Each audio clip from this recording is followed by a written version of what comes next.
It's October 24th here in Seoul, and I'm Kim Dami. We begin with the stories making the headlines at this hour. Starting with Washington's first confirmation of North Korean troops in Russia.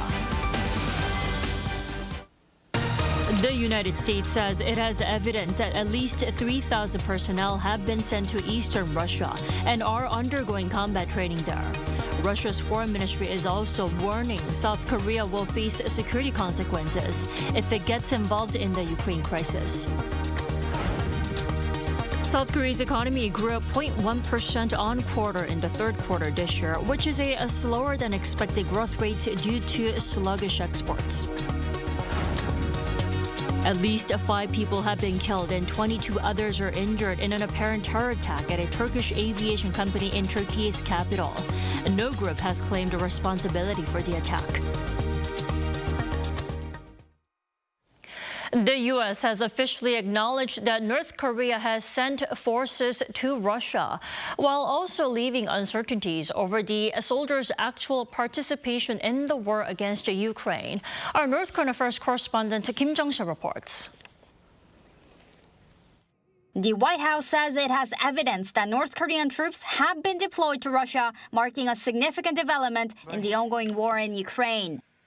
We assess that between early to mid-October, North Korea moved at least 3,000 soldiers into eastern Russia. We assess that these soldiers traveled by ship from the Wonsan area in North Korea to Vladivostok, Russia. The spokesperson noted that while the soldiers are currently in training, it remains unclear whether they'll join Russian forces in combat, though he said it is a highly concerning probability. I can tell you one thing, though. If they do deploy to fight against Ukraine, they're fair game. They're fair targets. NATO has also confirmed evidence of the deployment. Spokesperson Farah Daklala warned that if North Korean soldiers enter combat, it would mark a significant escalation in Pyongyang's support for Russia, further highlighting Russia's losses on the front lines. South Korea's National Intelligence Service earlier reported that around 3,000 North Korean soldiers had already been sent to Russia, with the number expected to reach 10,000 by December. The UN is also watching closely. Farhan Haq, deputy spokesperson for the UN Secretary General, said any violations would be referred to the Security Council's Sanctions Committee. Meanwhile, Ukraine is calling on North Korean soldiers to surrender, promising shelter and safety through the I Want to Live initiative. While North Korea has denied sending troops, Moscow issued a strong warning on Wednesday. Russian Foreign Ministry spokesperson Maria Zakharova cautioned that South Korea could face security consequences if it intervenes in the war in Ukraine, referring to Seoul's recent decision to consider implementing phased measures against a growing military cooperation between Moscow and Pyongyang. Kim Jong-sil, Arirang News. The South Korean military says North Korea resumed sending trash-carrying balloons to South Korea on Thursday after a 5-day hiatus. According to the Joint Chief of Staff, the trash-carrying balloon may be headed toward the Greater Seoul area and border regions of Gyeonggi-do and Gangwon-do provinces. Now, Thursday's launch comes as the sister of the regime's leader said Tuesday that Pyongyang had found and removed political motivational rubbish sent by the South earlier in the week. Since May, North Korea has sent thousands of trash-carrying balloons toward South Korea in response to anti-Pyongyang leaflets sent by activists here in the South. Earlier this morning, the central bank announced that the country's gross domestic product expanded at a marginal pace for the third quarter of the year. For more, we have our Moon Hae-ryun on the line. Hae-ryun, tell us about the figures and what it means. The Bank of Korea revealed that the country's GDP grew by 0.1% between July and September this year compared to the previous quarter. This is lower than an earlier forecast of 0.5% given in August and was attributed to a slowdown in exports. Outbound shipments fell by 0.4% in the third quarter due to a slowdown in the auto sector. Construction investment also dwindled due to a slump in civil engineering and building construction. Domestic demand, however, showed recovery as expected, rising 0.5% as expenditure on goods and services increased. The country's GDP has seen fluctuations this year with a 0.2% decrease in the second quarter and a 1.3% increase in the first quarter of the year. The growth recorded in the first quarter was the largest on-quarter rise in more than 2 years, while the decline recorded in the second quarter was the biggest fall seen since the last quarter of 2022. As we move forward, the BOK's August forecast said this country's economy will expand by 0.6% in the next quarter, and the overall annual growth will come to 2.4%. The International Monetary Fund also forecast earlier this week that South Korea's GDP per capita would rise 1.6% this year compared to the previous year, overtaking Japan. That's all I have for now, but I'll bring more updates in a later newscast. Back to you, Tammy. Alrighty, Hye-ryun, thank you for the coverage. Now, in other news, President Yoon Suk-yeol will hold a summit with Polish President Yoon-Duda on Thursday to discuss practical cooperation between the two countries, particularly in the defense sector. According to Yoon's office, the South Korean leader will greet his Polish counterpart, who is in Seoul for a state visit. Building on their recent talks at the NATO summit in July, the two leaders will discuss ways to enhance bilateral cooperation in a range of sectors on regional and global levels. They are expected to focus on defense cooperation in particular, and also address Russia and North Korea's military cooperation. During Yoon's visit to Poland last year, the two governments signed a trade and investment promotion framework and agreed to cooperate on transportation infrastructure development as well as reconstruction projects in Ukraine. At least 5 people were killed in a deadly attack at a state-run space and defense company near Ankara on Wednesday. While no group has made immediate claims of responsibility, the Turkish government says the Kurdistan Workers' Party could be behind it. Lee Seung-jae reports. A deadly attack targeting a state-run space and defense company near the Turkish capital of Ankara on Wednesday killed at least 5 people and injured 22 others. 2 assailants, 1 man and 1 woman, were seen entering the Turkish aerospace industry's headquarters with assault rifles. The attack claimed the lives of 4 employees and the taxi driver who had driven the 2 assailants to the facility. Both of the attackers were killed by Turkish military and police who arrived at the scene. While no group has claimed responsibility for Wednesday's deadly attack, Turkish Defense Chief Yasar Gular said the Kurdistan Workers' Party, or PKK, could be behind it. The country's interior minister also said that while authorities are trying to identify the attackers, the initial assessment points to the PKK. The PKK has been listed as a terrorist organization by Turkey, the United States, and the European Union. The attack took place a day after Kurdish relations were brought up in the Turkish parliament, where the leader of the Nationalist Movement Party suggested offering to release PKK's jailed leader if the organization disbanded. The attack also occurred as a major defense and aerospace trade fair was taking place in Istanbul, attended by Ukraine's foreign minister. Lee Seung-jae, Arirang News.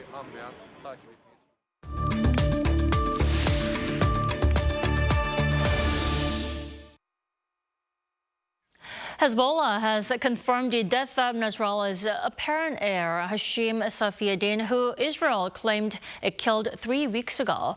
What lies ahead for Hezbollah now? We are joined by Hassan Gun, a visiting researcher in the Institute of Middle East Studies. Thank you for joining us. Thank you. Good morning. So, like I said, Israel confirmed on top of Hezbollah. First, Israel confirmed killing the apparent heir in an airstrike earlier this month. How big of a deal is this really? Actually, the killing of Hashem Safieddine is a significant blow to Hezbollah, as he was considered the top candidate to succeed Hassan Nasrallah. Safieddine was not only a key military strategist, but also he played a key role in the finance and in the strategist role inside the group, inside this financial network, linking Hezbollah directly to Iran. As we all know that his daughter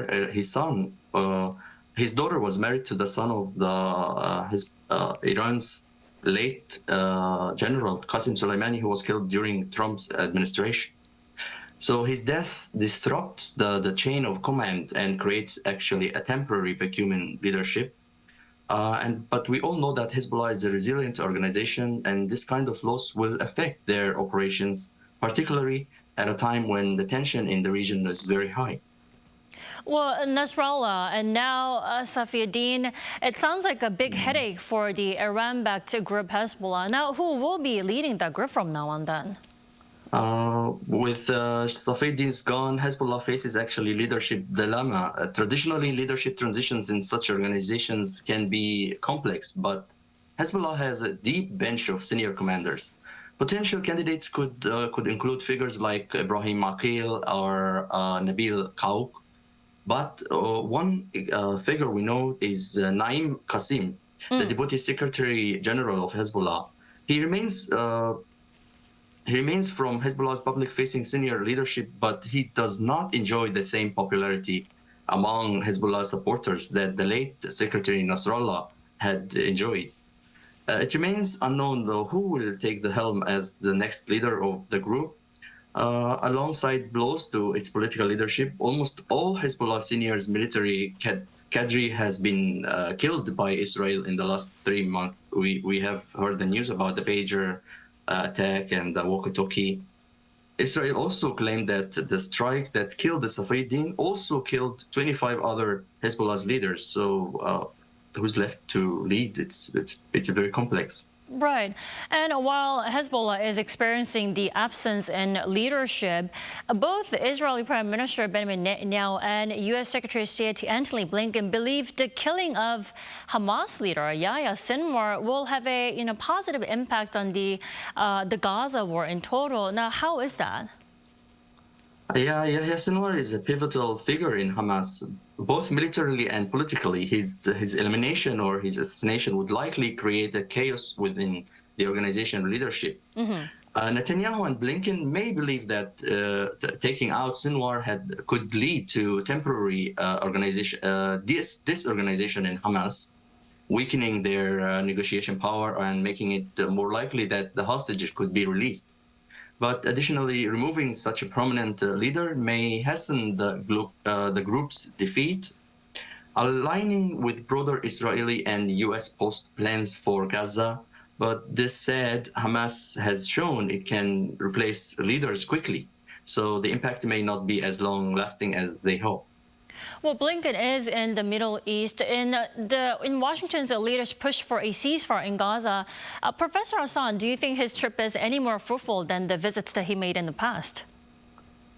Personally, I think Blinken's visit comes at a critical juncture with the conflict intensifying. There's more urgency for a ceasefire, especially because to prevent civilian casualties in northern Gaza. The head of UNRWA organization last week said, and I recently said that people are just waiting to die in North Gaza. So it's a terrible situation. But Blinken's previous visits has mixed results, largely because both sides were entrenched in their positions. Both want their precondition met before any negotiation. This time, however, there might be slightly more openness to negotiations given the mounting humanitarian crisis. But it's still a difficult balancing act. Israel seeks security guarantees, while Hamas wants to blockade the blockade of Israel left and all the Israeli troops go out of Gaza. While Blinken's visit might help build the momentum, any ceasefire deal will require significant compromises from both parties. Professor Hassan, before I let you go, shortly, I asked you to evaluate Blinken's visit to Gaza because some experts are questioning because the Biden administration is nearing its term. That's why some analysts are expecting his visit to be not so fruitful. What's your take on it? Yeah, many experts are skeptical about this visit, especially it's true that the Biden administration near its final stage and its leverage may be diminishing. Political capital is often harder to come by in a president's last stretch, especially in foreign policy. However, the U.S. remains the most influential external actor in the Israeli-Palestinian issue, and any effort by Washington still carries weight. But I personally don't see any real effort from Washington to press or force a ceasefire on Israel or on Hamas. the administration might also be keen on securing diplomatic win before the end of its term, but it's too late because 2 weeks left for the election. That said, the internal dynamics of the conflict, especially in Gaza, are complex, and the window of major breakthrough may be just narrowing. Alrighty, Professor Hassan, thank you so much for sharing your insights with us this morning. We appreciate it. Thank you so much. Thanks for having me. Have a good day. You too.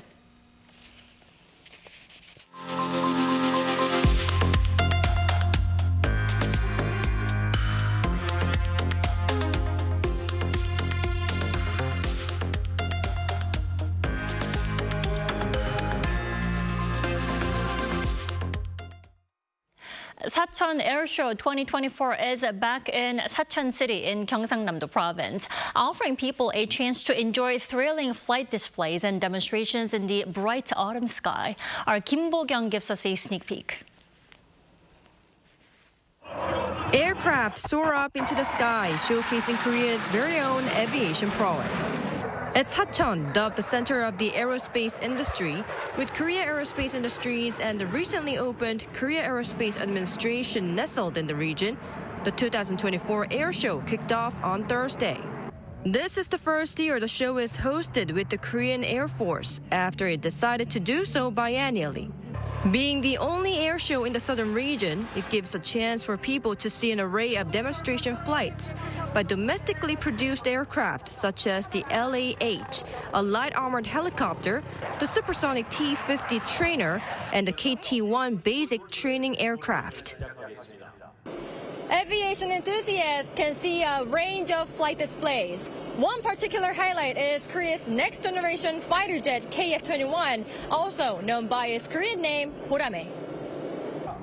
This next-generation combat aircraft with indigenous technology, marking a historical milestone in the progress of Korea's aviation industry, was on ground display for the first time in 2022, and it is now performing a demonstration flight for the Sacheon Airshow 2024, its first in the region.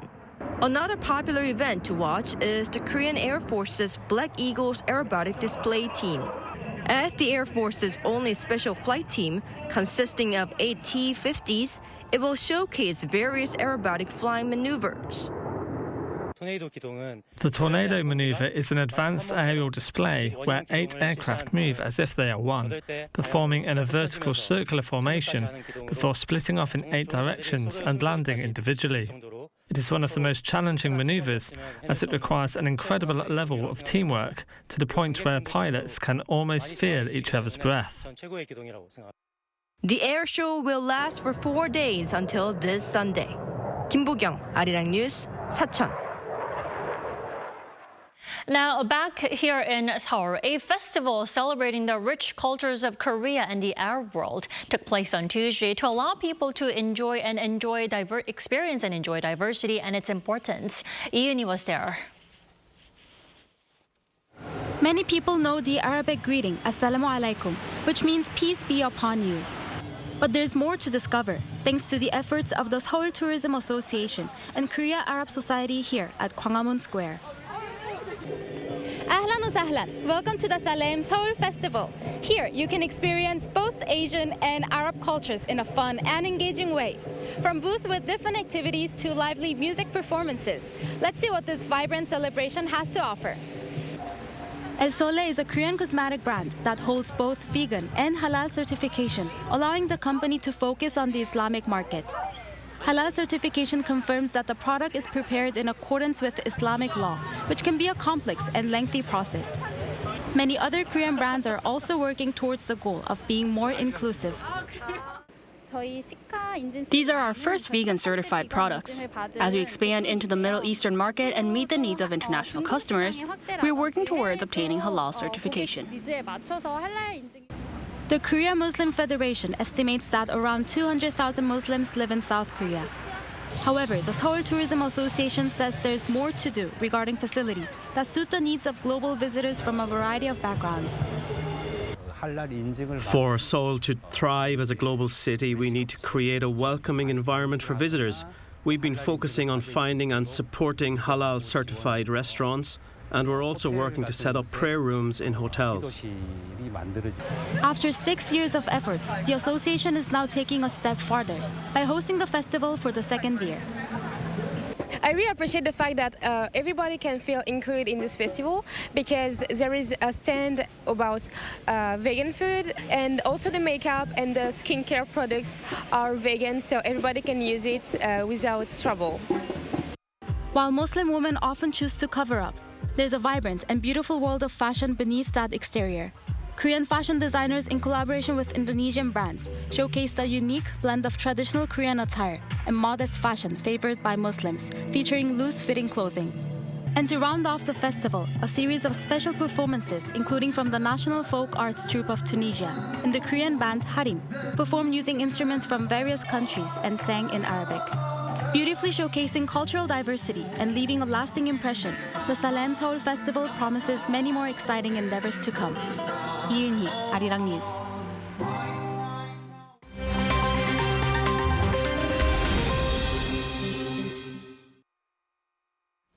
Now, let's take a look at the stories from around the world with our Kim Xiang. Good morning, Xiang. Good morning, Dami.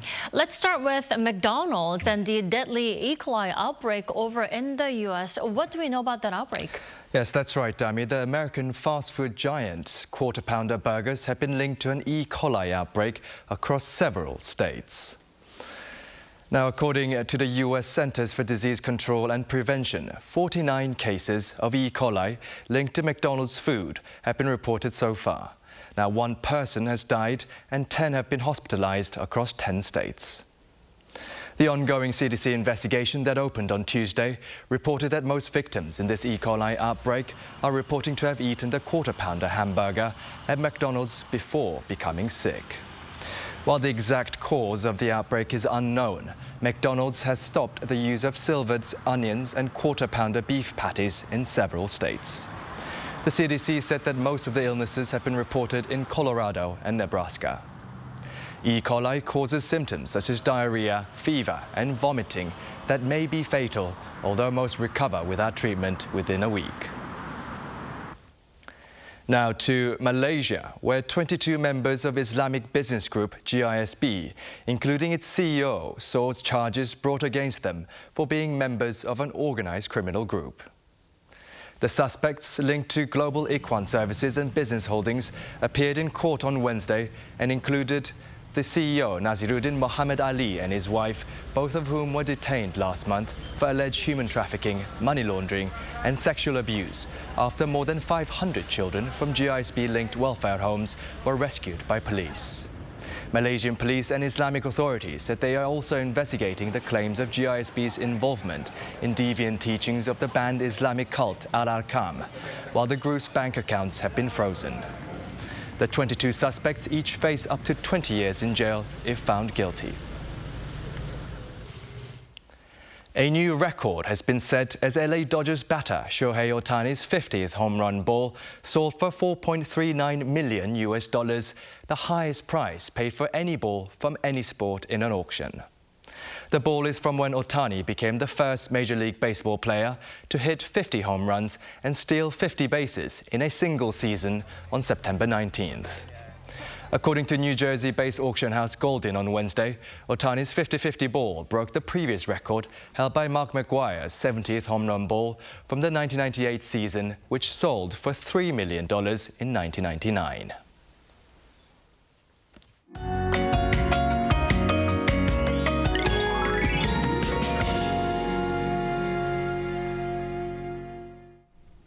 Bukhansan Mountain saw the season's first autumn colors yesterday, which appeared 8 days later than usual, the latest on record.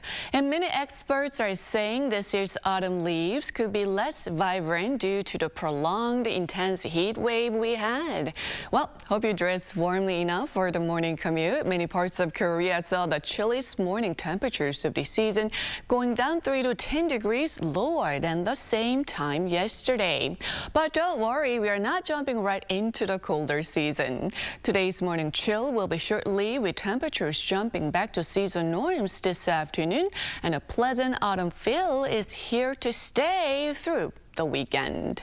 Afternoon highs will be 1 to 4 degrees higher this afternoon, topping out at 19 degrees Celsius in Seoul, Chuncheon and Daejeon. Daegu will be topping out at 21 degrees Celsius under nationwide sunshine. It's going to stay warmer than normal through the end of October with frequent rain in the forecast from Jeju from Saturday. That's Korea for you, and here's a look at the international weather conditions.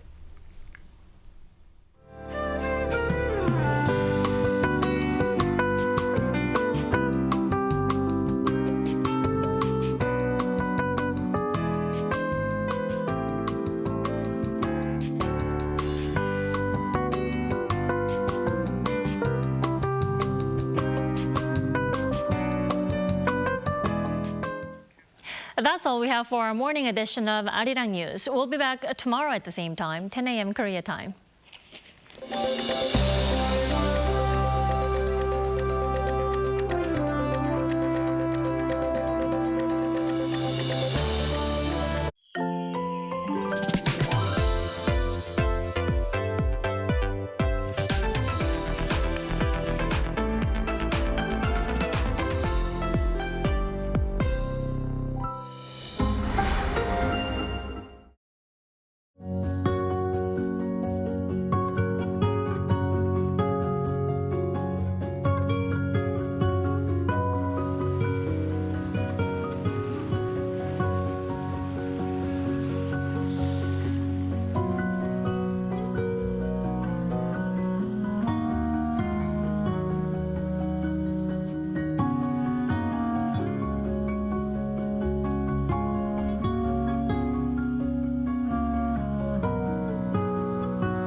How to survive in Korea. Barbecue restaurants. Step 1. Taking care of your clothes. Put your jacket in the plastic bag. Seal it tight. If the stool flips open, store your clothes inside.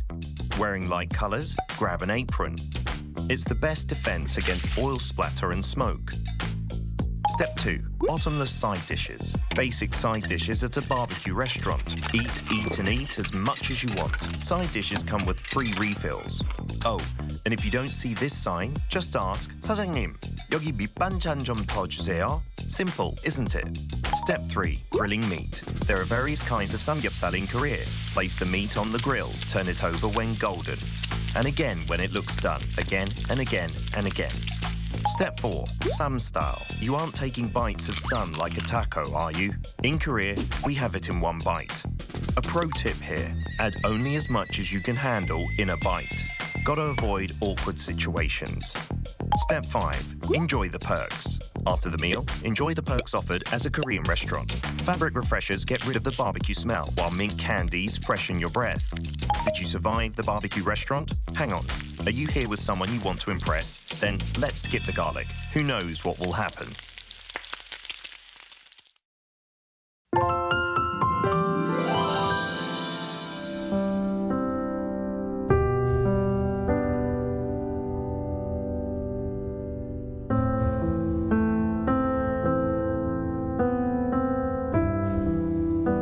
천일만큼 가치 있는 하루면 좋겠어요.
type of news show.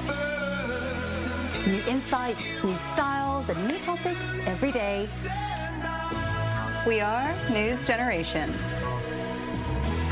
Bringing news just for you. It's Thursday, October 24th here in Seoul. I'm Song Yujin, and you're watching News Generation. Today, we're joined by Kwon Ji-hyun. Happy Thursday. Happy Thursday. And Brooke Prince. Hello, glad to be here. Lovely to have you. Now, both are here to speak on behalf of those in their 20s and 30s.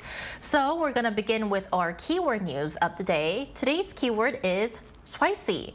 Now, Swicy is a combination of the words sweet and spicy used to describe the rising popularity of food and drinks that balance these two flavors. And more restaurants in the United States are adding sweet and spicy items to their menus. According to US-based market research from Data Central, nearly 10% of restaurant menus now feature sweet and spicy items. And over the next 4 years, that number is projected to grow by another 10 percentage points. And some popular examples include fruity flavors paired with chili powder or sauces like hot honey and Korea's traditional gochujang red chili paste, such as a fried chicken sandwich from a popular burger chain featuring crispy chicken coated in gochujang sauce. So I want to ask you, Brooke, what's driving this craze for Swicy? Well, I think the simple answer would be it's delicious. Right. But to give you a more expert opinion, according to trendologist Kara Nielsen, the reason that sweet heat, or Swicy, is kind of everlasting is because it's such a key component of traditional global cuisines, like Mexican, like Thai, like Korean, that a lot of people with that heritage, they're already familiar with it. They already love it. So, of course, they're going to go out and get it. And then it gets repackaged and reintroduced to the general public in a way that is a bit more accessible to them, and it allows them to go and explore that flavor profile. For example, like you mentioned, a lot of fast food chains are now introducing the popular Korean gochujang, which I put on everything. It's a delicious sauce. Nielsen added that the Swicy trend is also very popular amongst the Gen Z generation. Apparently, they are a generation that is really excited about complex flavor profiles. In fact, a survey found that over half of Gen Z consumers identify as quote-unquote hot sauce connoisseurs, which I am a millennial, but I also identify as a hot sauce connoisseur. I put hot sauce on almost everything, and I really love the Swicy trend. I would recommend among Korean foods, there's this chicken called burinker chicken, and the spicy version with spicy seasoning with their sweet yogurt sauce is just delicious. Definitely try it. Some very good recommendations from Brooke, and she mentioned how Swicy has become popular, especially among our generation. So Jiyeon, I also want to ask you, are you a fan of this taste Swicy, and do you also have some recommendations for our viewers? Of course. Well, I believe Swicy has become quite popular here because it offers a perfect mix of sweet and spicy, which makes it both exciting and satisfying at the same time. Well, personally, I do enjoy this combination, though I prefer the milder versions, as I'm not a big fan of those, you know, hot, overly spicy food. In Korea, you will even find sweet and spicy crisp snacks, which are a popular snack and definitely worth trying it. And another great example of Swicy is Korean fried chicken with a gochujang glaze on it. We call it yangnyeom chicken. So good. Seasoned chicken. It is indeed. It's delicious without being too overpowering. Who knows? Some might start adding gochujang to every dish they have, right? Right. Some good starter recommendations from Jiyeon as well. So if you're interested in Swicy, why not try out these Korean-style fried chicken or chips? And that was our news feed for this Thursday. So we're now going to move on to our main discussion of the day. Every Thursday, we are focusing on the Korean wave and the global appeal of Korean culture. So for more on today's topic, take a look at the screen to find out more. Last Tuesday, we took a closer look at Kang, South Korea's first Nobel Prize winner in literature. Today, as a follow-up, we're going to explore the impact her win is having on the global literary scene. Now, many people say Kang's Nobel Prize win, this is the first Nobel Prize in Literature win for South Korea, has reignited a reading fever here in the country with an excessive explosion of interest in her works, right, Jiyeon? Right. Well, since Kang, the writer Kang, won the Nobel Prize in Literature, there's been a surge in interest in reading across this country, giving the publishing industry a real boost. So in a recent survey of adults, 55% said they intend to read her books in the future. future. According to a recent survey by Gallup Korea, out of 1,001 adults, about 21% have read a novel by Kang. And the survey conducted from October 15th to 17th also revealed that 55% of respondents are planning to read books in the future, while 24% showed different opinions.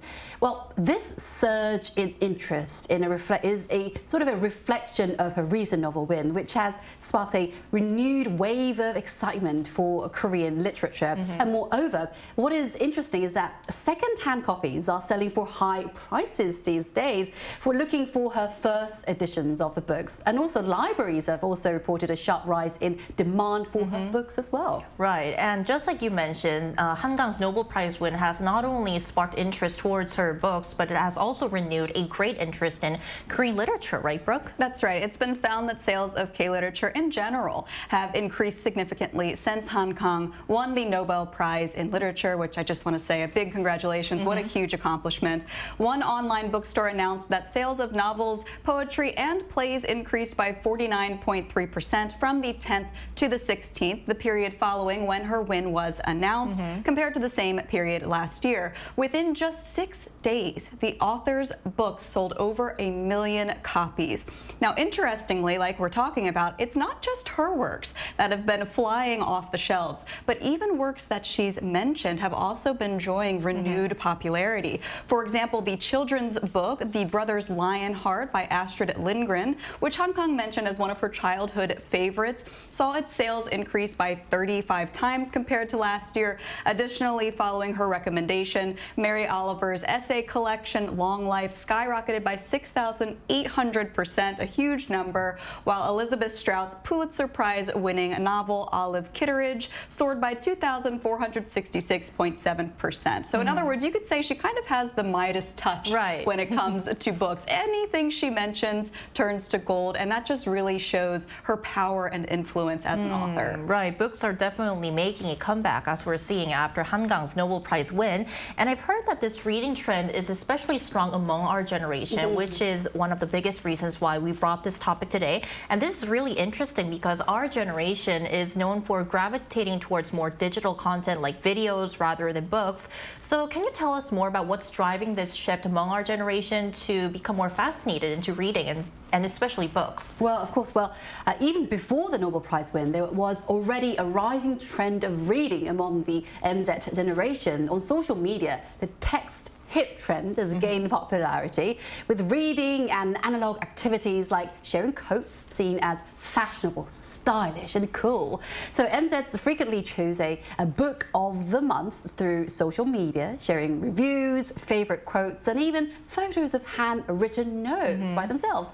And book clubs and reading challenges have also become quite popular here. Celebrities like RM and IU and Lisa Pim's Ho Yoon-jin and Chang Won-young's IVE have been seen reading or recommending books to her fan. This actually sparked even more interest in books. The Nobel win came at the perfect time to boost this exciting passion for reading among the MZs in Korea.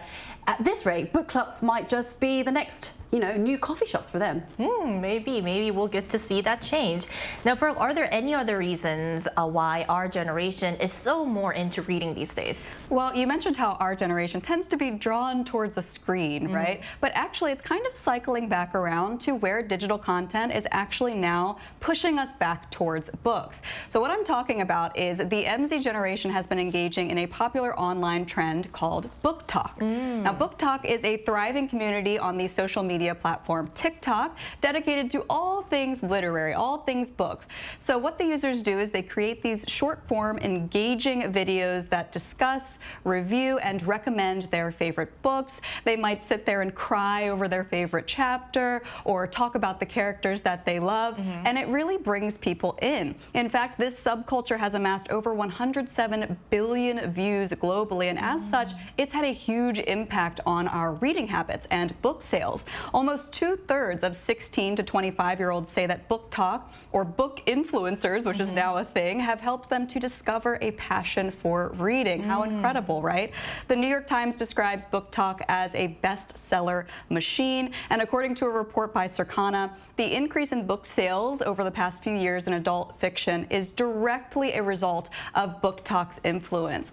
So these days we are seeing book talk also mention a lot of K literature. I think we'll start to see book talk catch on in many places around the world, specifically following this Nobel Prize win. People are talking about Hangang all over the internet. Right. And as a result, I think young people are going to find their way not only to her works, but all sorts of works. Get the reading going. Get the reading going. And you mentioned how, especially on the internet, there is a lot of talk about Hangang and also her books. And it's not just a big of an impact that Hangang is making on Korea's literary scene. We're actually seeing her making a global impact in the global literary scene. So, Juyeon, do you have any examples that kind of show what kind of impact Hangang has made to this industry? Well, Hangang's Nobel Prize has shown a significant impact to our society. It's not just in Korea. The Hangang's craze is spreading all overseas as well. According to local media, major bookstores in cities like London and Berlin have completely sold out of her books. And there's also been a flood of inquiries from people wanting to get their hands on the original Korean editions of the book.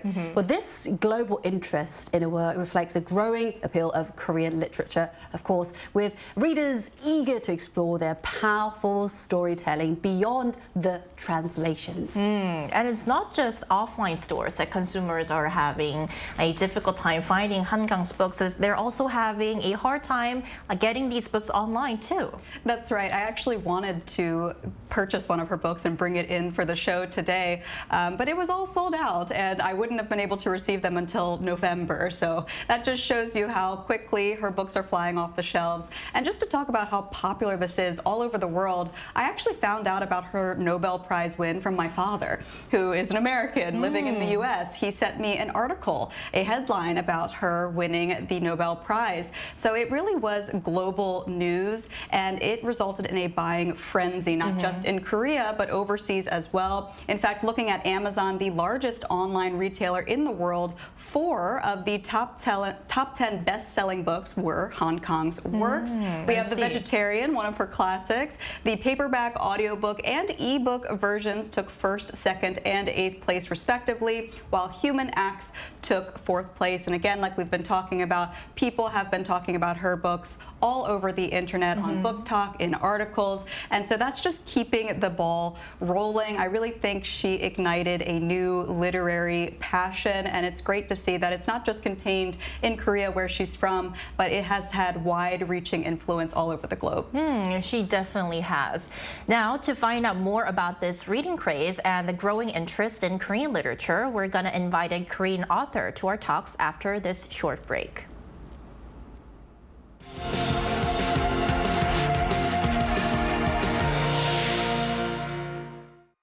NewsGen wants to hear from you.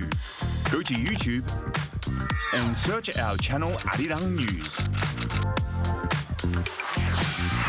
Click Community and leave a comment down below. Make a new type of news with us. Joining us today for our live interview is Park So-young, author of the book The Snow Globe Duology. Welcome back to the show, So-young. Hello. Hi, good morning. So, So-young, as someone in the literary field, are you noticing that the passion for reading is making a comeback? Yes, it's a solid fact that Hangang's book sold over 1 million copies in just the first 6 days after she was awarded the Nobel Prize in Literature. So it's not just the people in the literary field, but everyone in Korea could feel the passion firsthand. It was just a huge phenomenon that we've hardly experienced before. Because, you know, people lined up outside of bookstores to buy a novel. That's something that I don't think that I've seen this kind of phenomenon since the release of a new Harry Potter series. So it was just amazing, and everyone in the literary field was celebrating. However, I think we need more time to see if this passion for reading is truly making a long-term comeback. If people start buying other novels after finishing Han Kang's works, then we can definitely say that the trend has fully returned. Because in my view, and according to the statistics, Korean readers tend to favor self-help and practical books that offer tangible knowledge to get ahead. But I believe that novels allow us to better understand life, and it serves as one of the greatest forms of entertainment. And one thing is clear through reading Han Kang's books, Korean readers are rediscovering the value of novels, and as a novelist, I couldn't be happier to witness this moment. Yes, so are you seeing a surge in global interest toward Korean literature since Han Kang's Nobel Prize win? If so, how do you feel about it? Well, I think it's a little bit early to talk about the full impact of the Nobel Prize win, because I imagine global readers are now exploring Han Kang's books, and international agents are probably looking for the next big thing in Korean literature. So we are in the middle of that process. And I'm quite sure that the ripple effect of this milestone would go beyond our expectations and imagination. Because even before this award, over the past few years, many things have changed. And now Korean literature is a category that global readers are more easily drawn to. Because even in my case, as you can see the books behind me, those are international editions of my debut novel, Snow Globe. So there's English edition, Thai edition, and Russian edition, and there are more coming. And one of them is French edition, which is coming out in January 2025. And the French publisher is planning to send promotional pre-copies to 100 book influencers. And I didn't ask whether they decided to promote Snow Globe with such enthusiasm after the big news in Korean literature, but I'm pretty sure that it was a part of their original plan. And this shows that Korean literature is now being treated as an international big deal. And I strongly believe that we will grow even faster and bigger thanks to the groundbreaking achievement of Han Kang. Good morning. Thank you for joining us, and congrats on all of your success as well. One last question for you. In your opinion, what kind of support is needed for more Korean authors and their works to gain international recognition? Most importantly, we need to improve the working condition for translators and invest in training more of them, especially those who can translate languages other than English. Because currently many manuscripts are translated into English first and then retranslated into a second language, which often results in a loss of the original work's charm, individuality, and nuances. So by supporting direct translation from Korean into various languages, we can preserve the unique qualities of the original texts and make Korean literature more accessible and appealing to global readers. Furthermore, I hope government organizations could play a bigger role in promoting Korean authors and their works at major international book fairs, literary festivals, and through global media channels. With these efforts, Korean literature will not only gain recognition, but also inspire readers around the world. And the unique voices of Korean authors have so much to offer. So with the right support, we can truly resonate globally. Hope we can see more support measures that shed light on all those incredible Korean authors and their works, just like you. All right, So-young, thank you so much for your time today. We really appreciate it. Thank you. Thank you. Thank you.